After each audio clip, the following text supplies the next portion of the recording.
But J.D., who I disagreed with on a number of things, when I went to graduate school, and I gave up the idea of being a disc jockey since the hue and cry for jazz disc jockeys with Bronx accents in the early 60s was very negligible. So I decided to go into education. Phil Rothman still occasionally reminds me that I was essentially saying this is second best. But anyhow, so I went to graduate school at NYU. I was going to be a college counselor, and I took courses called Student Personnel Services in Higher Education. And that I realized while in graduate school that the stuff that they were writing in the textbooks for such courses were all wrong. And that's not the way J.D., and it's not the way Miriam Dickinson. If you all remember, many of you remember Mom Dick, who was one of the most wonderful people in Antioch's history. That's not the way they did it. And I actually was yelled at once in a graduate course by a faculty member who yelled at me and said, "Every college can't function like Antioch all the time, Steve."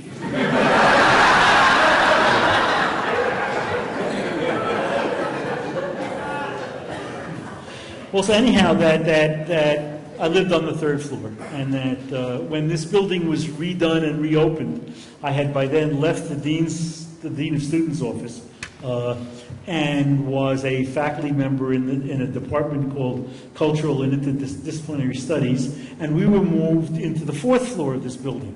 And my old office is still up there.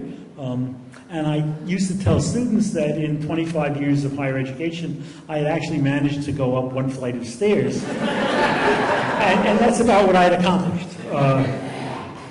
However, when I interviewed for the Dean of Students job, which incidentally, the people who wrote the ad for that job wrote an ad that was the worst ad ever written for a job like that, because they made it impossible. But I was picked up by two seniors who were on the search committee, and they said, "You went to Antioch?" And I said, "Yes, from 1955 to 1960. And they said, "Oh, the golden years." Well, I wasn't sure that was exactly true. But I thought about it for a while, and that after a couple of years, I started asking folks about the golden years. And I talked to Dan Hoteling, who came here as a student right after World War II. And he said, no, the golden years was right after the war, when the vets came and changed Antioch. And I talked to Fran Lemke, who some of you might remember, and Fran said, no. Golden years was in the Depression, and there was no money. Everybody pulled together. That was Antioch at its best and was really close. And then I talked to, I can't remember who it was, but I talked to somebody who was a student when Morgan was president. And they said the golden years was when Arthur Morgan came to Antioch, because there was no Antioch for all practical reasons, and we all invented a college. Well, I learned two things from that. One of which I only recently learned. The second I only recently learned. The first that I learned was that the golden years always occurred before you came. And that's because when you were here, you were an adolescent. And it's impossible to have golden years when you're an adolescent. It's too painful. But the other thing that I learned, which only recently I've been thinking about as I've been on these various AAC and the Presidential Search Committee, that for some people the golden years were right when Morgan came, when the new Antioch was invented. Which leads me to think that the next 5 years has the potential for being the golden years all over again.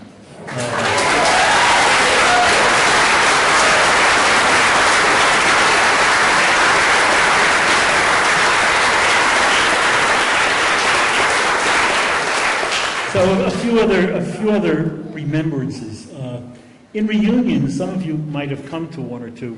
Over the years, I think for maybe 8 or 9 years in a row, during the reunion when I was Dean of Students, I hosted a program called Antiochians over different generations. And we would have 5 or 6 Antiochians from different eras, usually last year's community manager would be the youngest, and we would try to get somebody from the 50th or even the 60th class, and people in between. And that everybody was given 3 minutes, which nobody followed. And the only instruction was to kind of reminisce about Antioch. And that what was amazing about year after year after year, two things came up always. Now, lots of times people talked about faculty members that they loved and courses that they thought were spectacular, but invariably everybody talked about the co-op program and how it changed their life. And everybody talked about what was often referred to as the albatross. That is, you had to do something for humanity. The sense that social justice, it wasn't even called that for many generations, but the notion that you were supposed to contribute to the world around you was a thread that went through everything. And that my hope and trust in the new Antioch is that will not be lost, that will continue to be a thread that will unite generations of students through the whole process.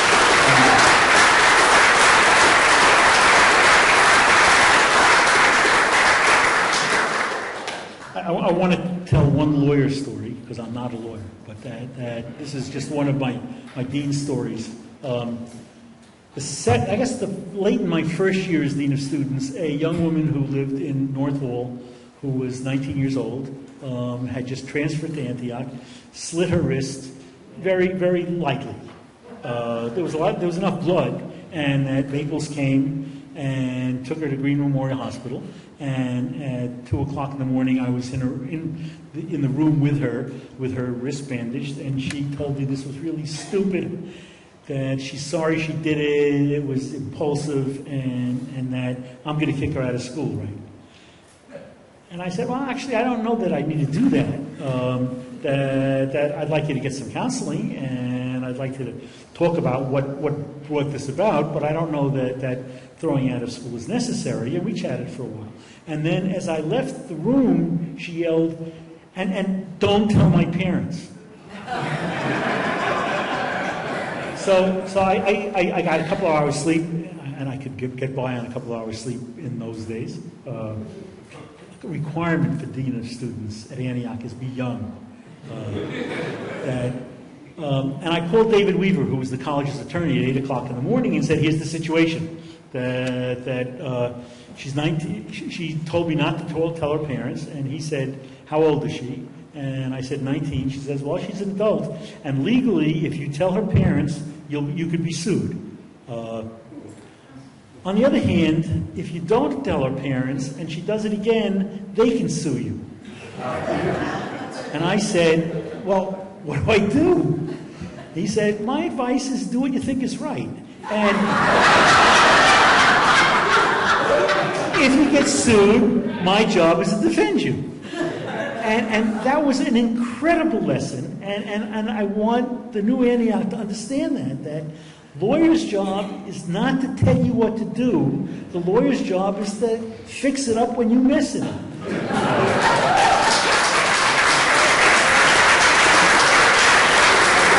I see building lawyers back there applauding. And part of the reason I tell that story is my experience of a year or so with the ACCC was the university in its, and I put quotations around this word, in its wisdom, in the course of the negotiations, would constantly harp on, well, the lawyer said you can't do this, and the lawyer said you have to do this, and other lawyers said, no, that's not it. Nobody had to listen to the lawyers. They had to do what they wanted to do, and then the lawyers would work it out. And that part of my joy in the college renewal and my anger at the university is that this whole thing could have been done quicker if the university had not done all of that. Anyhow, be that as it may.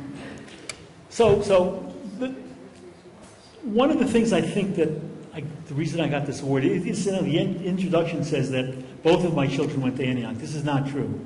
My oldest daughter went to Earlham, which is 60 miles down the road at a great school. But she said it was the closest thing to Antioch where your father's not the dean of students.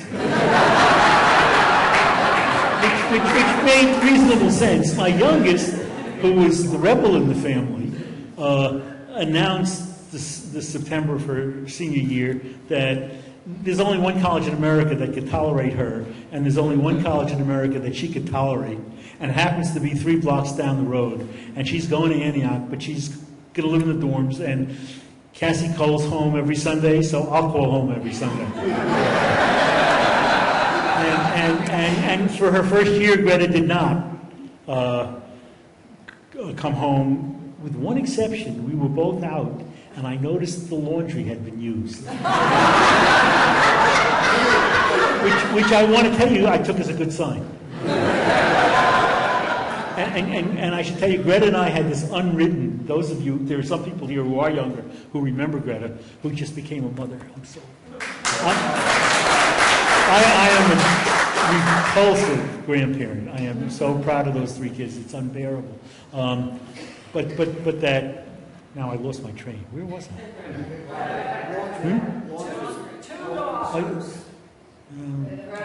Doesn't matter.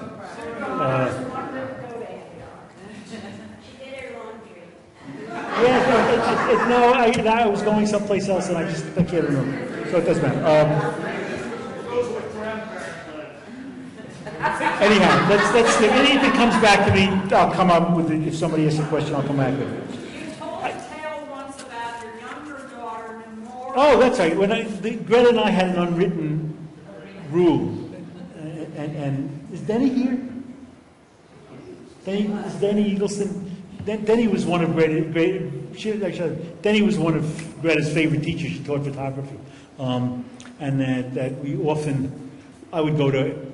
It was dean. I went to everything, including photography exhibitions, and that when Nancy and I went to exhibitions which we knew Greta was going to have photography in, we would stop at the door and ask Denny, and Nancy would invariably ask Denny, "Am I going to be embarrassed?" And Denny would think for a while, and she'd say, "No, not this time." That's okay. And then other times, Denny would think for a while, and she said, "Greta's very comfortable with her body."